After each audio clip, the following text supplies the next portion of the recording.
Salut à toi, c'est Antoine de Get Up and Happy, j'espère que tu vas super bien aujourd'hui.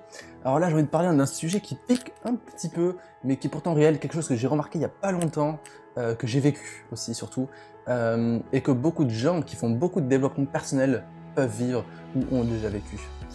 Je sais pas si tu as vu en ce moment, le développement personnel, c'est vraiment tendance, il y a des centaines de livres qui sortent, et c'est vraiment un phénomène aujourd'hui très important il est important, il en a besoin. On est dans une société aujourd'hui qui on a besoin en fait de changer, de dire stop, là il y en a marre de tout ce qu'on a pu vivre, de toutes ces croyances, de toutes ces cette mise en boîte qu'on a vécu. Là il y a un gros ras-le-bol, donc les gens ont envie de changer, envie de devenir une nouvelle personne.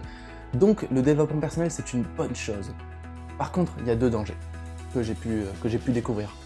Le premier danger, c'est voilà, on commence à lire ces livres et puis on se rend compte de notre potentiel infini, de la personne qu'on peut devenir, la personne qu'on a toujours rêvé de vouloir être, notre vrai nous en soi. Et on voit les autres autour de nous et on se dit mais purée, mais dans quel monde ils vivent? Comment c'est possible qu'ils soient heureux avec ce qu'ils ont ou ce qu'ils pensent d'eux-mêmes? Et donc là, on commence à faire un jugement, on commence à se comparer aux autres. Et on a du mal à s'entourer de ces personnes-là. On veut s'entourer que de personnes qui font du développement personnel, comme ça on peut parler entre nous de tout ce qui est beau, etc. et arrêter de parler du pessimisme, etc. Et il y a une certaine tension qui se fait avec nos proches. Ça c'est vraiment le premier danger que j'ai pu identifier, c'est qu'on veut vouloir trop comparer. Non, c'est ok, ces gens-là sont à ce moment-là de leur vie, c'est ok. Ils n'ont pas encore vécu un changement, ils n'ont pas encore eu le besoin de changer. Pour eux c'est encore normal, tout est bien. Donc il faut pas en fait vouloir être acteur de leur propre vie. On peut semer des graines en disant 2-3 choses, mais il faut s'arrêter. Il faut accepter que les gens sont comme ils sont. S'ils sont bien en ce moment, ils sont bien comme ils sont. Un jour, peut-être qu'ils réaliseront qu'il y a quelque chose à faire. Et il faut vraiment travailler sur soi-même et pas vouloir travailler sur les autres. On est nous-mêmes, on est la nouvelle personne qu'on est en train de devenir, on réalise des choses. Ok, c'est pour moi. Moi, il y a un an, j'étais comme eux. Donc, je dois accepter la personne qu'ils sont. Parce que c'est pas parce qu'aujourd'hui ils sont pas comme ça que dans un an ils le seront toujours. Chacun a son évolution, chacun a ses principes, ses concepts. Et ça, faut vraiment l'accepter. Il faut vraiment être en paix avec tout le monde. Il n'y a pas de problème, c'est ok. Que lui soit comme ça, elle soit comme ça, et que moi je sois comme ça, c'est pas grave. Chacun a sa vision des choses, chacun son paradigme. Il faut respecter le paradigme de l'autre, c'est vraiment important.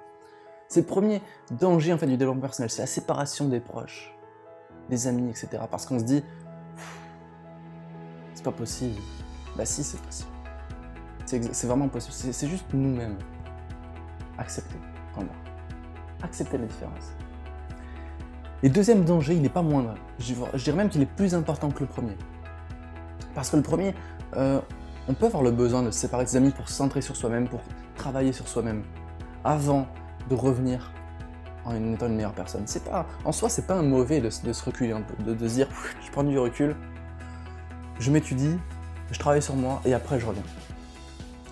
Mais le deuxième problème, lui, il peut être vraiment noir, difficile à dire. Et ça peut être tout l'inverse en fait du développement personnel, c'est-à-dire de la liberté personnelle. C'est-à-dire que on va lire des principes, on va lire des choses à faire, des choses à penser. Waouh, c'est énorme, on se dit c'est vraiment dingue, il faut vraiment que je le vive. Et donc on va se mettre dans cette nouvelle routine, ces nouvelles habitudes qu'on a pu découvrir pendant la lecture. Et quand on n'y arrive pas, quand on pense négativement, quand on s'énerve, quand on dit non, tout n'est pas rose, tout n'est pas beau, ben on s'en veut. On se dit si, arrête, ne pense pas comme ça, ne t'énerve pas, c'est pas bien de s'énerver. Si, t'as le droit de t'énerver. C'est naturel, c'est l'être humain, t'as le droit de t'énerver, t'as le droit de péter un plomb. T'es pas obligé de toujours être waouh. Non, on a le droit d'être mal. On a le droit de se sentir mal. On a le droit d'avoir des moments bas. Il faut l'accepter, c'est humain.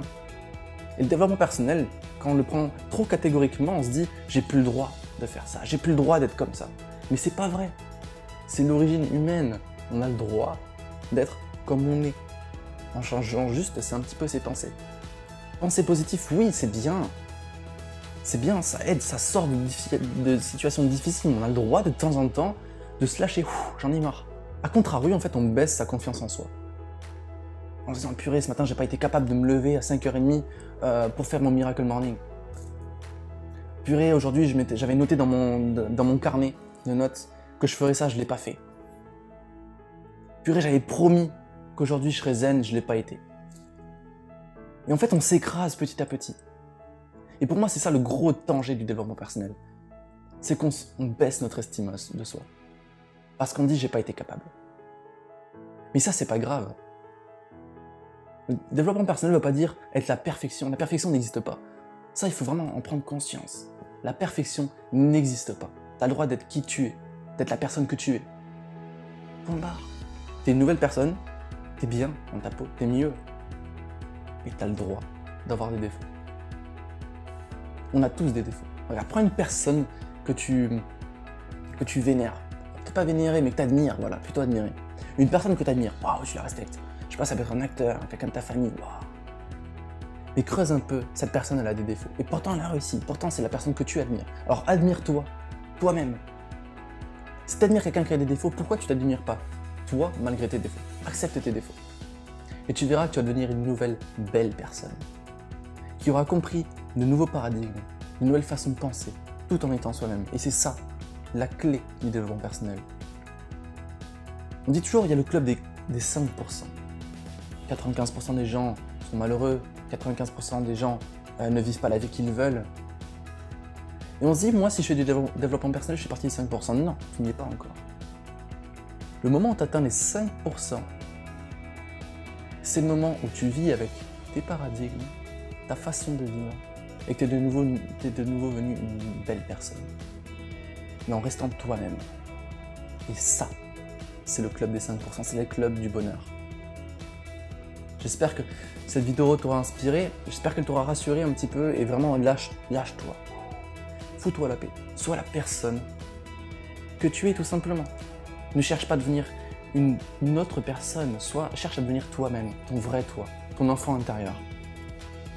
Accepte le changement des autres, la différence. Accepte-toi et tes comportements. Et tu verras que la pression va se lâcher complètement.